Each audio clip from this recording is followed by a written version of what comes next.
All right, welcome back and thank you for staying with us. And we continue with the program, News Check, a program that seeks to explore issues shaping conversation in the country. And right now we switch gears and talk about matters gender-based violence. And this morning our focus is on access to justice for survivors of gender-based violence. And I'm hosting a panel of three ladies coming from different spheres. And of course they'll be telling us more about what they've done and what needs to be done as a country for us to ensure that no one is left behind when it comes to seeking justice for survivors of gender-based violence. Allow me just to introduce my panel this morning. I'll begin from the lady sitting right across. Her name is Dinah Ondari. Dinah Ondari is currently the Press Freedom, Safety and Advocacy Manager at the Media Council of Kenya, but most importantly, she's also a member of the Association of Media Women in Kenya. And because of time, I don't want to dig deep into her profile. Wairimu, let me go to the lady at the center there. Her name is Edith Murogo. Edith is the convener of the National Shelters Network of Kenya. She is also the founder and CEO of Center for Domestic Training and Development, and has really been pivotal in different projects that have aided in human rights advocacy, such as the Talia Agla Girls Shelter and the Domestic Workers Transformation Program, and of course also a rich profile there that time does not allow me to go into. And of course we have last but not least, Wairimu Munyinyi Wahome. Wairimu is an advocacy and policy specialist who is very passionate about gender and development issues. Most importantly, she's the executive director of the Coalition on Violence Against Women, COVAL. Thank you so much for creating time for us this particular morning. And of course, we just want to look at the journey to getting justice in this country for survivors of gender-based violence. Some people still call them victims, but I choose to call them survivors for personal reasons. I'd like to begin from where it all starts, and this question I direct to you, Wairimu. We've seen quite a number of figures and data and statistics about gender-based violence and the trends, but the concern for me is whether these numbers that we see are the true reflection of what exactly is happening in our societies. Do we get the full picture of the magnitude of the problem looking at these numbers? No. And the reason why I say that we don't get the full picture is because in terms of management of data, especially when it comes to gender-based violence, there is a lot of room for improvement. So when you look at how data is managed, we haven't yet fully managed to centralize the provision, the analysis, and the utilization of that data. So we have pockets in this country where GBV happens, but the recording of the same and the sharing of that data is inconsistent, if it's happening at all. So what you see is really a drop in the ocean of the realities of GBV in this country, which is really sad because we need that data for planning purposes, for response purposes, for informing mitigation strategies. So there's a lot of room for improvement in that, all right. In that particular space. And this one also bring you on, Dinah, because for a very long time you spent your time in the newsroom and you've seen how we have treated such cases and such stories when they come to us as journalists. Do you think, it has been given the justice that it deserves, reporting of gender-based violence? Do you think we are bringing it out and really painting the picture of how big the problem is, or there is still a gap? Barely, but I would like to start by saying that the media has been doing what it can under the circumstances, and one of the things that for you to be able to answer that question correctly is to look at what are the challenges that make it difficult for data to be available, so that then you can only act on data that is available, on data that you can put evidence on, and you'll find that as much as the media is highlighting these issues, you will find an internal problem to start with, because gender-based violence also happens in newsrooms. It happens in the media environment, but the biggest problem is stigma. So as much as the available figures are not enough to show the magnitude of the problem, there is something that is blocking survivors from speaking out. And if a survivor does not speak, either because they don't think they have a safe space to speak their issues, it means that that complaint is likely to be ignored. and therefore if it's ignored, it's hidden somewhere, nothing will happen. So therefore, I think the starting point will be providing the space for such data to come out. What do you think would be the game changer if GBV was to be reported as much as even our stakeholders you'd wish? What is it that would really come out of that? What is the difference that would bring? First, we all know that silence emboldens the perpetrator.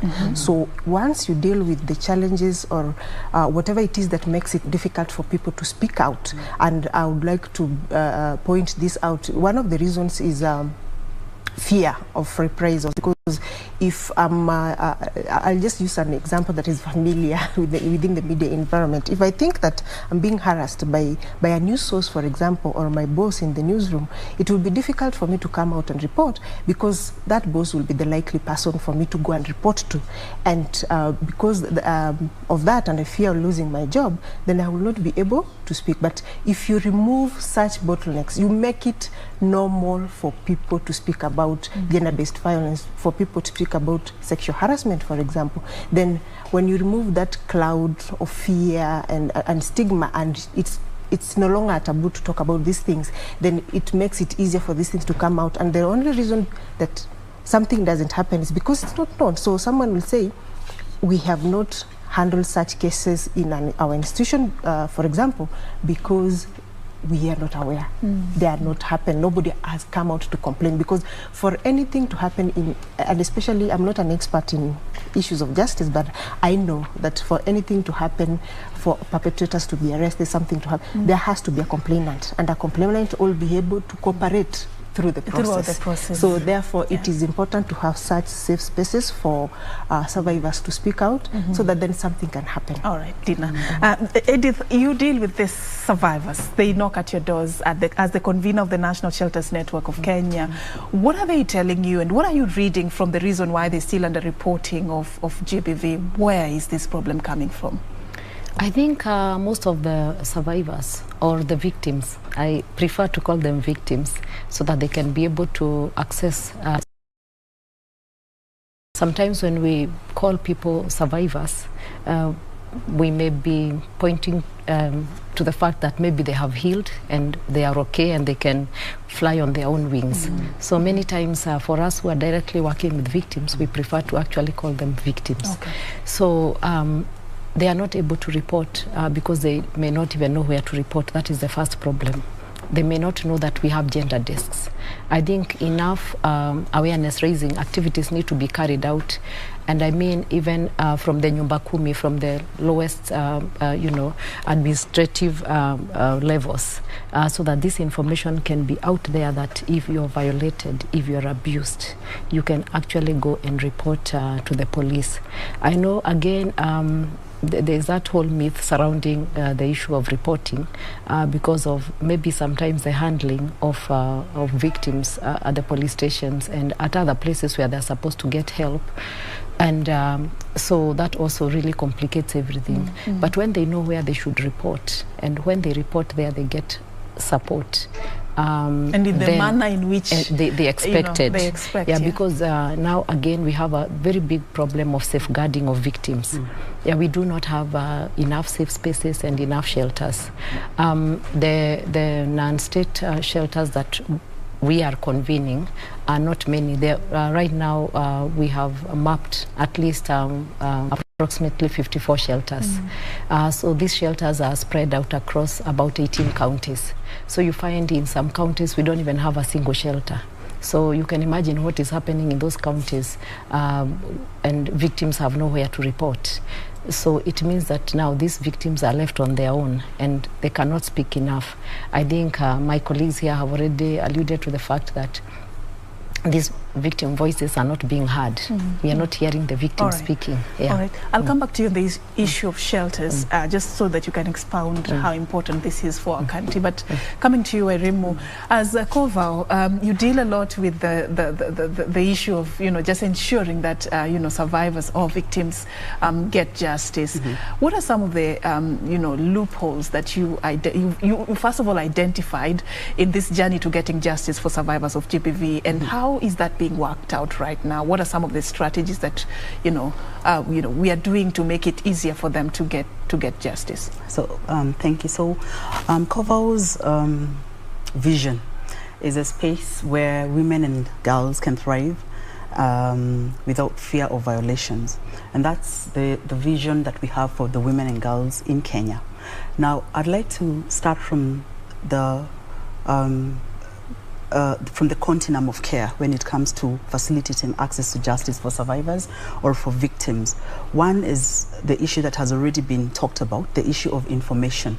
And the reason why information related to GBV is important is because the lack of it creates a culture where there is fear, there is intimidation, and so when people experience violence, most of them fear speaking out against it or about it. But even when they do, they don't know, even when they want to, they don't know where to go to. And so it is important that at the household level and in our schools at the earliest opportunity, we start talking about issues of gender-based violence. We normalize why gender-based violence is wrong and what should you do in the event that it happens. Unfortunately, currently for most people, they only encounter a GBV referral system or mechanism when they are either a survivor or in the process of supporting a survivor or a victim of GBV, and that is wrong. After it has already happened. After it has already happened. People go through a whole education system without understanding the norms that contribute to GBV. They complete school, and sometimes people continue. You're only lucky if you happen to be in a space where GBV issues are deliberate and inform part of the work that you're doing. Otherwise, most people remain ignorant, very ignorant. And that is why you see the kind of utterances, you hear the kind of utterances that you will hear from persons in positions of responsibility who don't, because they're coming from a very uninformed culture. All right. Then we progress from that and come to a situation where the violence has happened and a response is required. Now, again, when you look at it, is very inconsistent. So first of all, there is challenges at the household level because in some spaces they want to cover that up, especially if the perpetrator of violence is someone that is closely related to them or can intimidate them or buy them out so that they do not pursue justice. But in the event that they're able to counter that and move to the next levels, you find that sometimes people report these cases to the police station and that's the end of it, and they do not know how to go about it.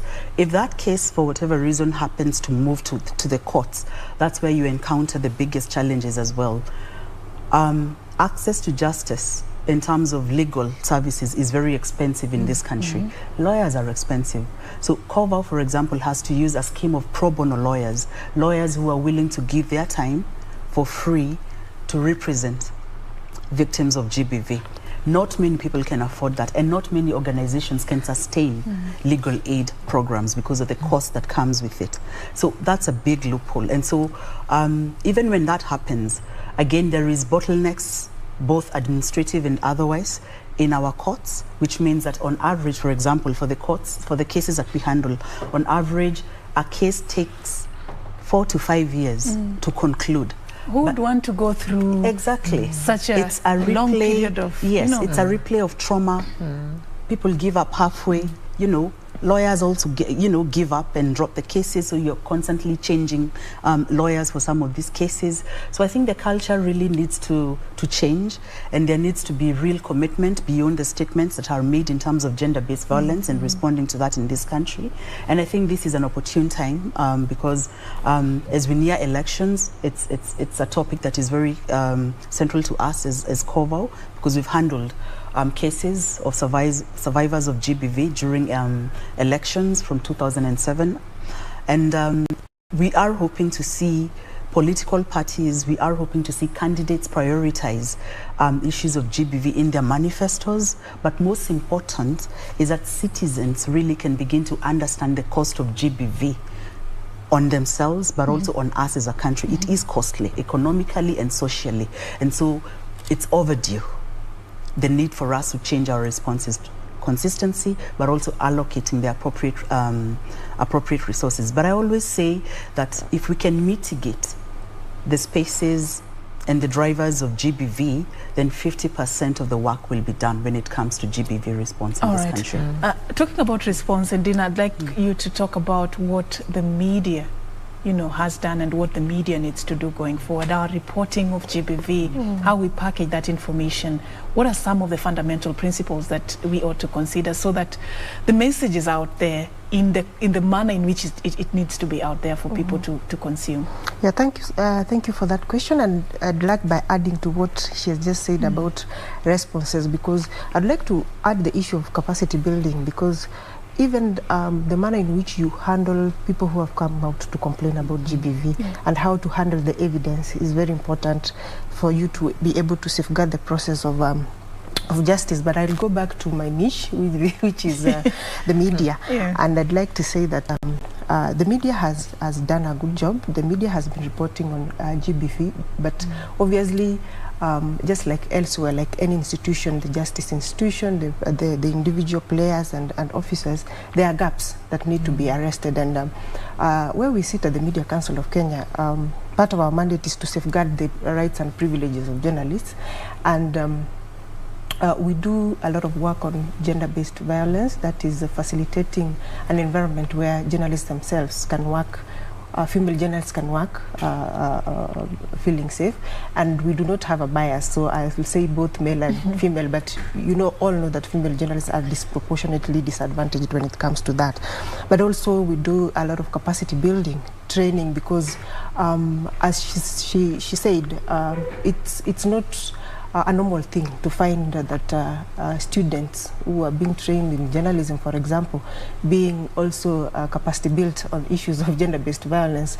I think the things that attack prevalence is the code of conduct for the practice of journalism, but it's emergingly and increasingly so that there is need to include these thematic areas, so that then when the journalist comes to the newsroom, they know that apart from reporting the daily press conferences and all that, they have a responsibility to they understand their role as human rights defenders, because journalists by nature of their work are human rights defenders, and gender reporting is a human rights approach to journalism. So we already have a curriculum at the Media Council of Kenya on gender reporting, and therefore this is what we've been rolling out, and these campaigns that we have been working closely with other institutions, and we will be willing really to partner so that we are able to ensure that journalists are not only trained when they are in the newsroom on gender-based violence, but this can go into the colleges, so that if it's an intern who is coming out,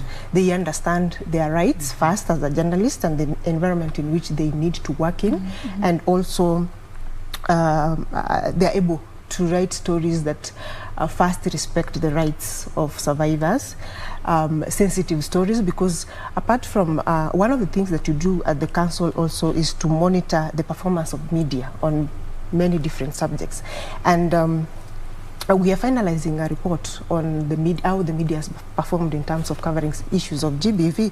But before we release that report, because it's not possible for me to give results before we conclude. But by virtue of the fact that by virtue of the fact that we do monitoring on a daily basis, and you can already realize that most of the gender-based stories that are done, yes, they are done, and the media sometimes does stories just like any other Kenyan. If you hear something has happened, you report about it, people talk about it for a day, but the following day nobody's talking about it, and so it's forgotten. So there is need for the media to follow up on GBV stories, so that then the victims, that doesn't just become a subject in the news and then tomorrow nobody remembers about it. Follow-up of stories is very important in ensuring that victims of gender-based violence get justice. Going back to the issue of capacity building, you will find that some of the stories in the media today on GBV are all about sensationalism. You will find that I'll give an example of a story I saw yesterday or the day before, where somebody reported that a lady was killed, allegedly in a triangle, and quickly went ahead to state that, neighbors even said the lady was living beyond her means. What are you trying to portray? Are you there to side with the accuser or the killer, or are you there to present an issue or a societal issue that needs to be addressed? So I'll rest my case there for now, and then I'll do another round. All right, all right. Yeah. Interesting point you brought out there. As you report these stories, what is your intention? What is it that you really want to achieve, you know, through this particular story as a journalist? That's what you should ask yourself. Edith, you know, let's talk about the fear that victims and survivors sometimes have. That I may come out and speak, but then at the end of the day, I'm going back to the same environment where I was violated or something like this happened to me. How big of a problem is that, and then how are we addressing it as a country? Yeah, I think that fear is real. Yeah. What happens normally is that, remember, this is a crime that has been committed against the victim. So immediately they raise their voice. And here I mean, for example, you go and report somewhere. It could be to the neighbor or to the police station or to an organization. And once investigation commence, what normally happens is that word quickly gets around to the perpetrators, so they know you are now trying to fight back. And what they normally do is they try now connecting with you to intimidate you. They can do that using your phone. They can do that using people who know you, or your neighbors or friends, and or people who are involved in that whole story that is going on. So you find that in that process, victims fear for their safety and their lives. And normally, because we are saying we already have a problem of safeguarding and shelters and safe spaces, what happens is that that victim is isolated. They start fearing for their lives. They start feeling alone. There's nobody to hold their hands.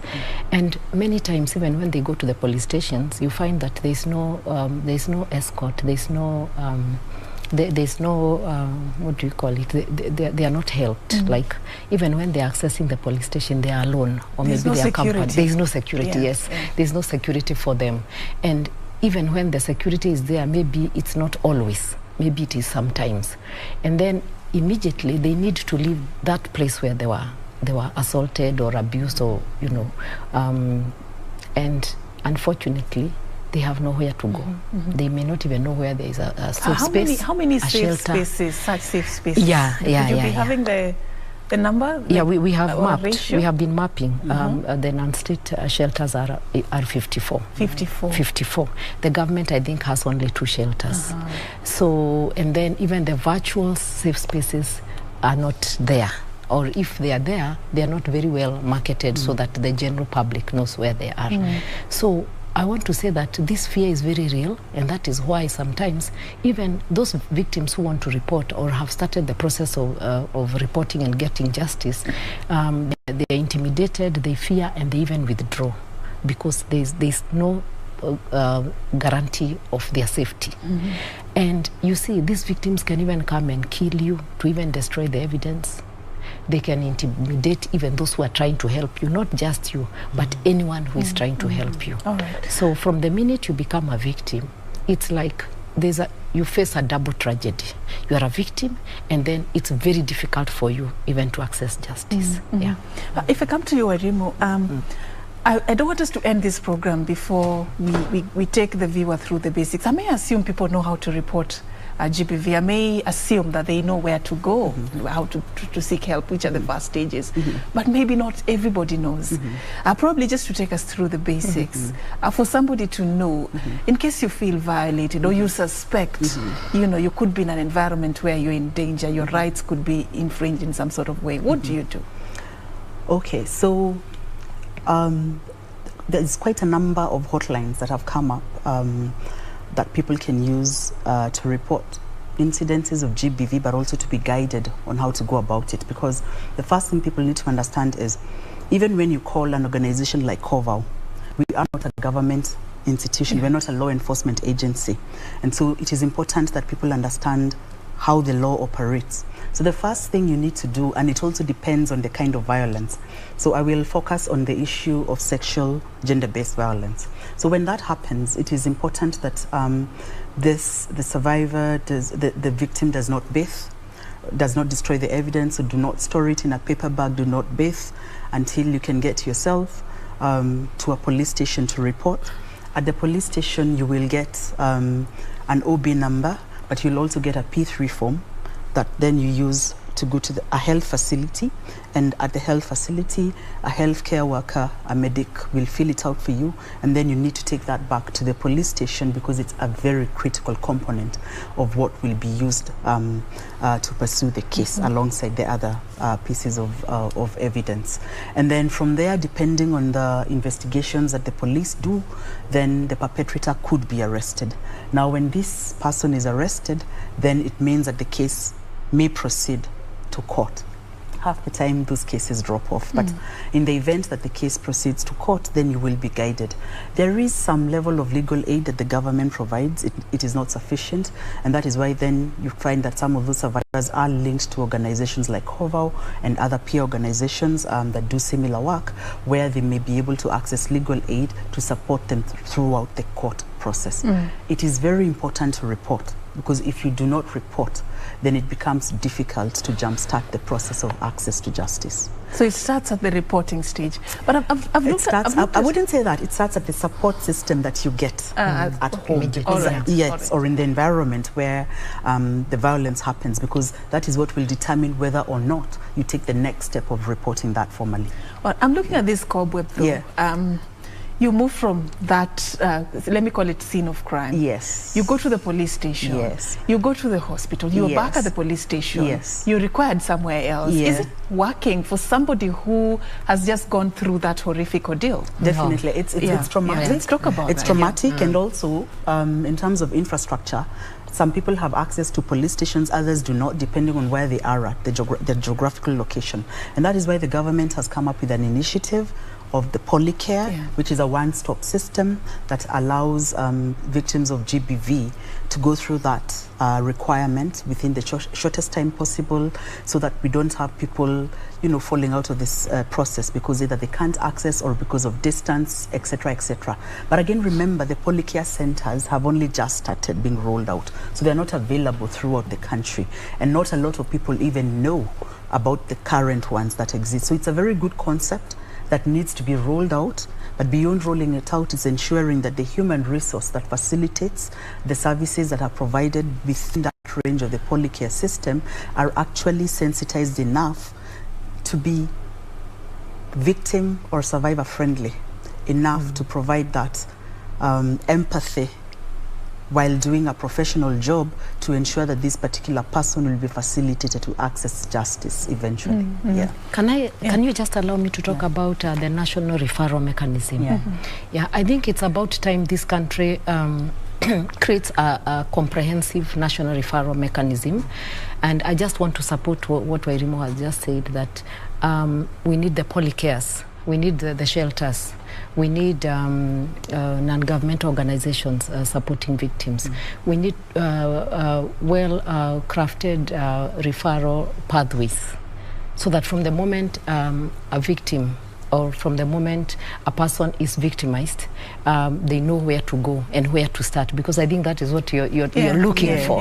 And that is where we have a problem. So the moment we don't have a well thought out and planned national referral mechanism, then I think we are not doing anything, because we are not safeguarding the victims. And if victims are not well safeguarded, what does that mean?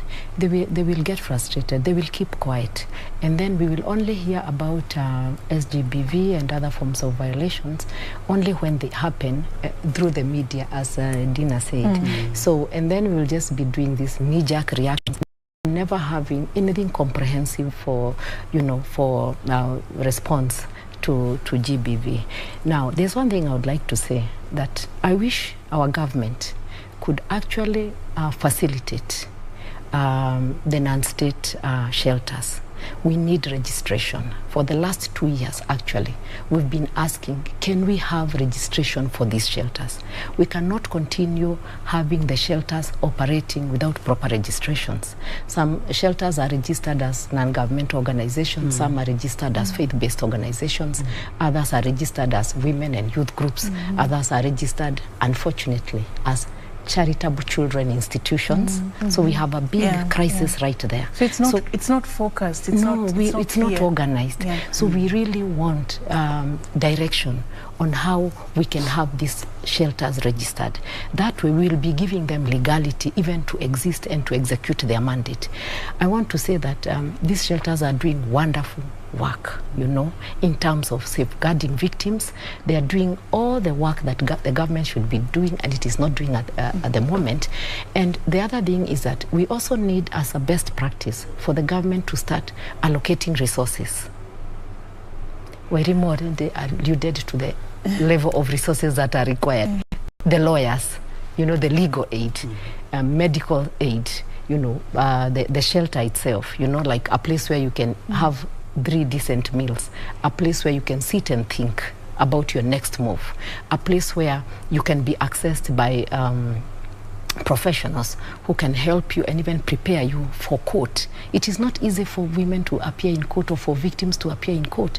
There's a lot of intimidation. I'm sure we have all been to courts and seen how the court process sometimes works out. And consider the fact that the case may drag we may be having having people in court who are very vicious, you know, people who ask very very demeaning questions, like why were you, you know, like why were you there at that time, you see.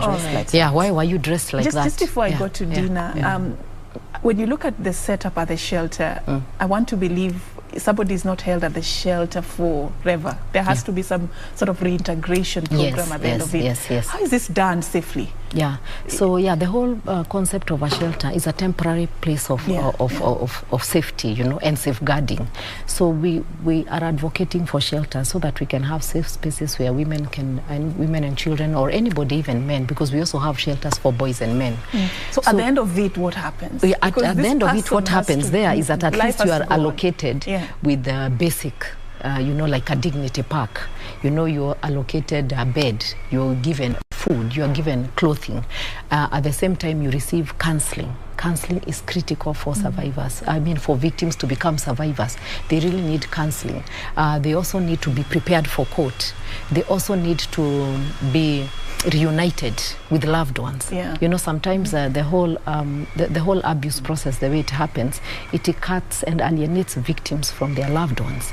People take sides. You find people blaming you, a whole community for what happened, or like even the family asking you to give in so that these things can end there, or we can have settlements out of court. So victims sometimes are under a lot of pressure even to change their mind. So it is at the shelter where you can counsel them, reassure them, give them hope, and even encourage them to cooperate with the justice system, so that we can bring these perpetrators to book. So you can see how important these shelters are. Without shelters, we will never fight, we will never win the war on SGBV.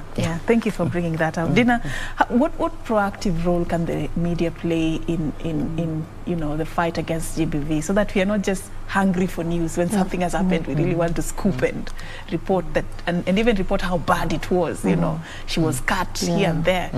What proactive role can we play? Is it just about reporting when something has happened?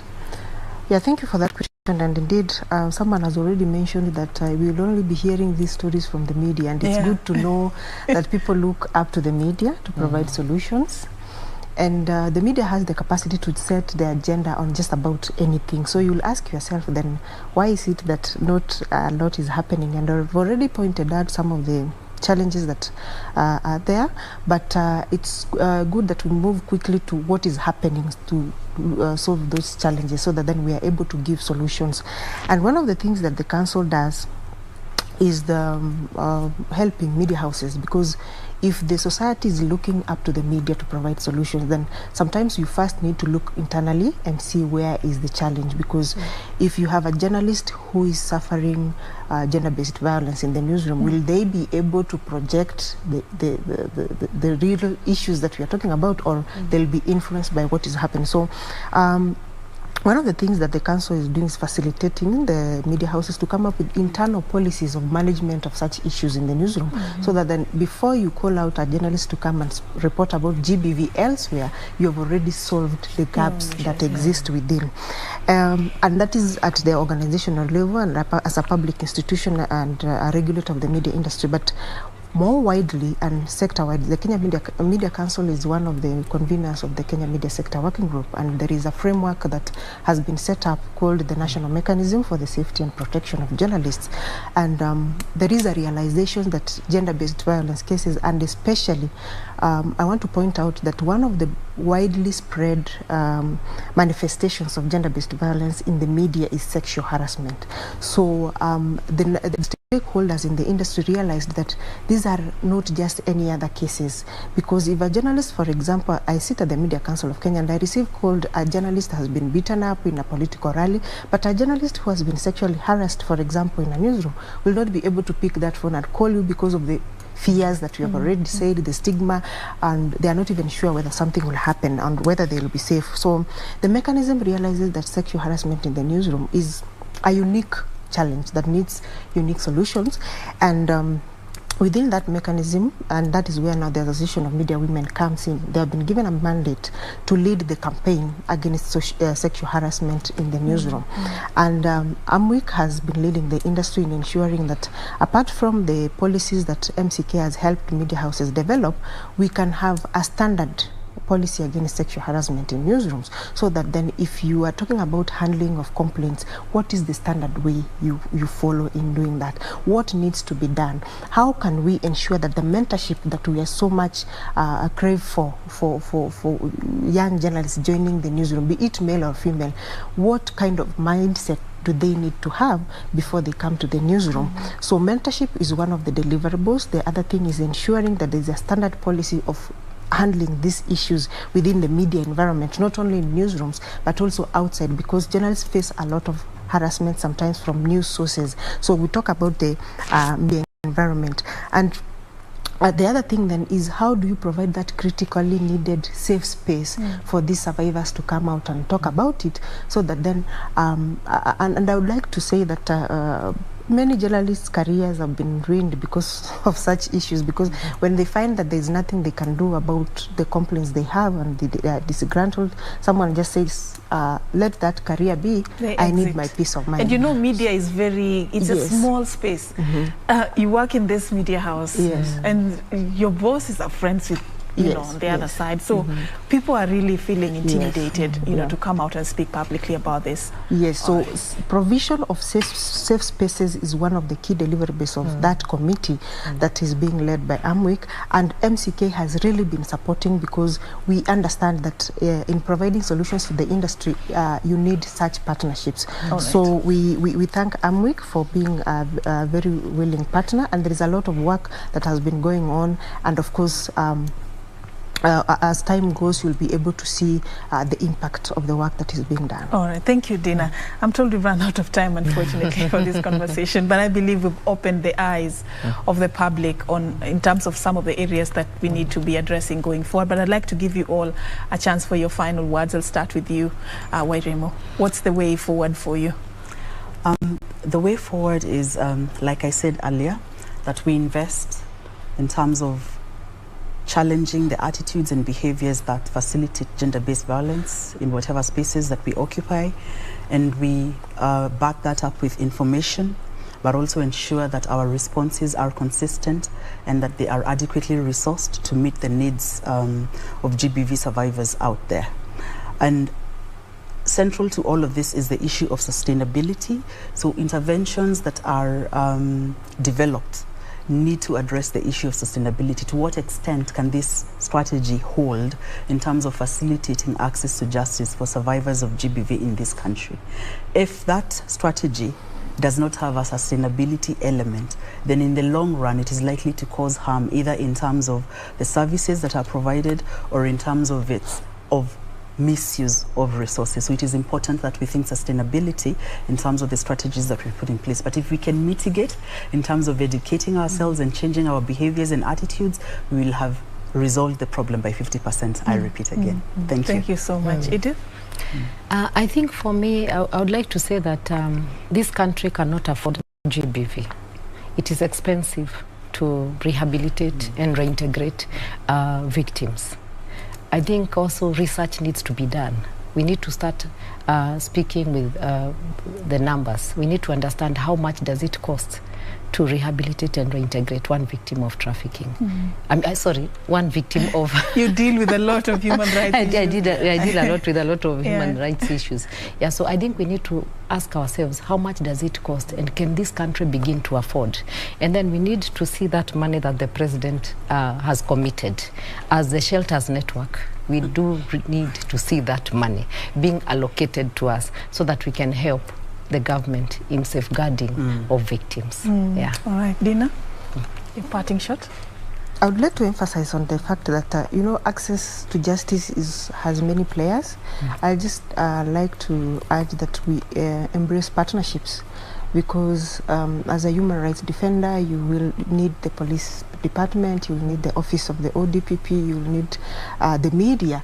So it's very important to embrace partnerships and take advantage of the capacities that are available today in the industry in Kenya, because there is a lot of talk, the information is there, however little it is. There needs to be action. We need to see cases being prosecuted. We can't be talking all. So wherever anybody is, whether you're in the media, you are in the NGO sector, we need to embrace partnerships so that we safeguard these cases that we have, however few they are, because they will serve as lessons to the rest. There's a plan by the judiciary to set up, I don't know how far it has gone, to set up special units for addressing GBV cases. Does that provide some sort of hope, some sort of light at the end of the tunnel? Yes, and you know, there's a lot of debate around that, because there's both pros and cons, and that's why I'm talking about strategies that need to sustain. But if the GBV, so the issue is not setting up the special courts, the issue is to what extent will they be responsive to the needs, okay? Because you could set up a facility or an intervention that is not meeting the needs of the survivors. So really the issue is operationalizing it, ensuring that it has adequate resources, so that we don't have yet another institution that is, for lack of a better word, eventually going to turn out to be a white elephant. Yes. Okay. Yeah. Well said. Thank you so much for your time. Wairimu Munyinyi Wahome, she's Executive Director, COVAO, Coalition on Violence Against Women. I've also been engaging Dinah Ondari. She is a member of AMWIK, and of course Dinah also is the Press Freedom, Safety and Advocacy Manager at the Media Council of Kenya. And of course I've also been talking to Edith Murogo, convener, National Shelters Network of Kenya. Thank you, ladies, for your time this morning. Thank you. All right, and that's how we wrap it up right here on News Check. Of course, this conversation can only continue. We cannot end it here. So on another day, another platform, we'll be picking it up. Thank you so much. My name is Serfine Achieng Ouma, and coming up is the Swahili version of the program, Kurunzi, Mashinani and Tamrini coming up next. To stay for that.